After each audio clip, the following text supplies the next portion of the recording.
Well, this is the Ministry of Women Affairs and Social Development, and is about social welfare of the people, children, single mothers, and all that.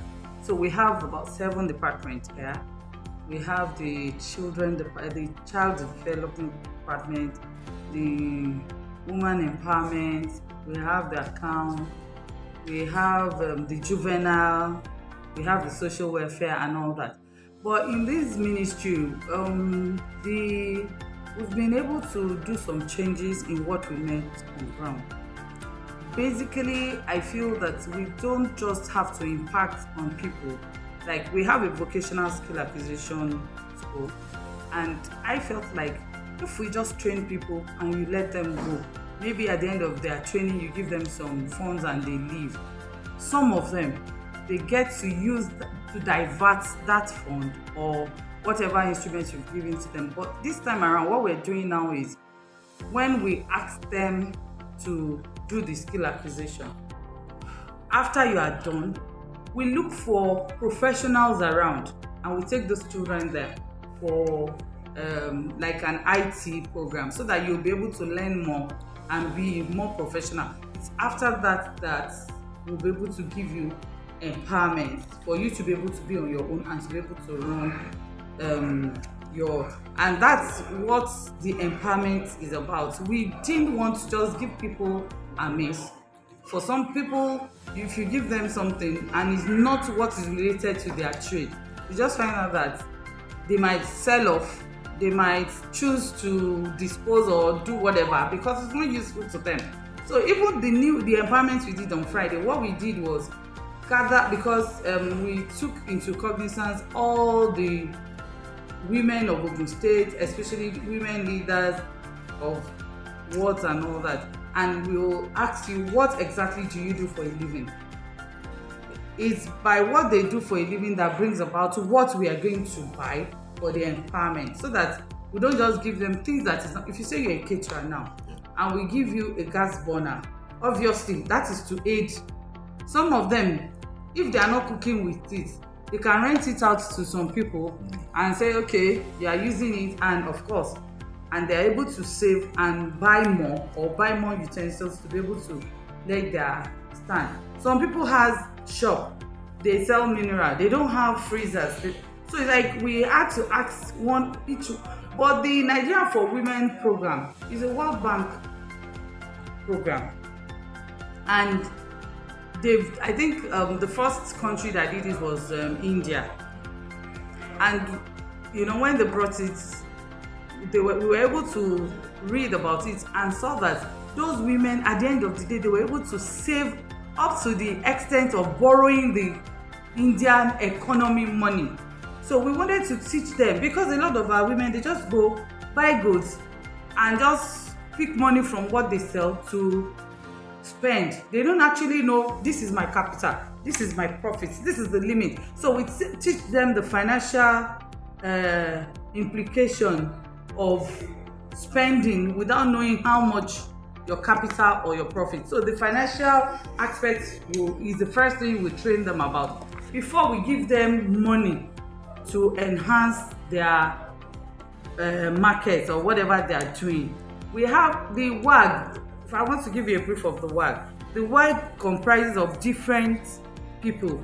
We have the politicians, we have the CDAs in one WAG. So it's not about, and it's not going to be all of us hairdressers. No, there's diverse of trade and all that, and they stay in the same community and are able to keep watch on each other. So you can't take the money and go and buy a Shebi. There's somebody that will tell you that no, that's not what you are giving the money for. Even sometimes we encourage them to follow the other person to go and buy the market, so that you'll be sure that yes, this person invested the money in what we actually want them to do. So a lot of things. Then there's a microcredit program in the ministry, 200 million. We're doing that in partnership with EcoBank. It's a single-digit loan that is being given to our women. They trade with it and return over a period of 6 months. We have so many. There's another one we are intending to start now. It's called Adopt a Child. You know, we have a lot of children around that is off on the streets. So when we take them off the streets, we'll call on well-meaning. We are developing the website right now, so that you can go to the website, Ministry of Women Affairs, click on it. You see there's adopt a child, there's adopt a family. You can choose that, okay, I want to adopt a family that maybe the woman is a widow or a single mother with 2 children. I'm going to be giving them 20,000 every month for feeding, and it's going to be a constant thing. But we have to, the ministry has to be in the know, so that we'll be able to monitor what they are doing. You know, we have the social welfare. We have so many things, because this is social development, and you know, when you talk about social welfare, it's a very broad thing. So there are a lot of things we're doing here that the governor, Prince Abiodun, is really supporting and giving us support, enough support, so that we can actually, there's a plan to start the children on the street school, so that those children you see on the streets, you just take them off and you go to the streets to actually, and when you see their response, you know those ones that can go back to school and those ones that won't be going back. There's a building we are trying to put up now, and if the building is finished, we want to, it's going to be like an hostel, and it's still going to be vocational skill, and we're going to have various vocational skills there, that if the government is building some house units, like house projects, will, you know, they engage a lot of people like tilers, plumbers and all that. We can take those children that are not ready to go to school, we can actually take them to that site, learn from those people doing those jobs, so that at the end of the day, the money the government is paying, they are beneficiary of it. So we don't just give money to people that has more than enough. So we have so many programs in the ministry that we're trying to do, but you know, we have to do one at a time. Yeah. Well, that's just the tip of the iceberg. In fact, we have to cut down the number of people. The Nigerian for Women, as I speak to you today, we have over 34,000 women that are beneficiaries of it. But we can't bring 34,000 women to the stadium. So we just had to bring some reasonable number and ask others to join. But at the stadium, we have the Nigerian for Women, we have the market women, we had representatives of each local government, we have NGOs, we have different groups of people all around there. But it was just their representatives that came, because the capacity of the stadium will not be able to take the numbers if we ask everybody to turn up. But it was a very good turnout, and we found it.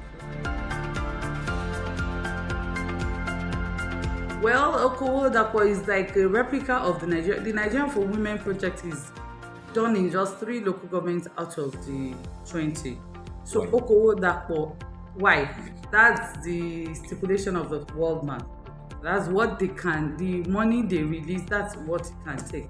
So what the governor has done is set up a similar thing as Dapo in the other 17 local governments. So we have it in all the 20 local governments. So Dapo is same thing that I told you. Women affinity groups coming together, we give them loan, we give the group loan, they loan themselves within themselves and are able to, you know, move on and improve on their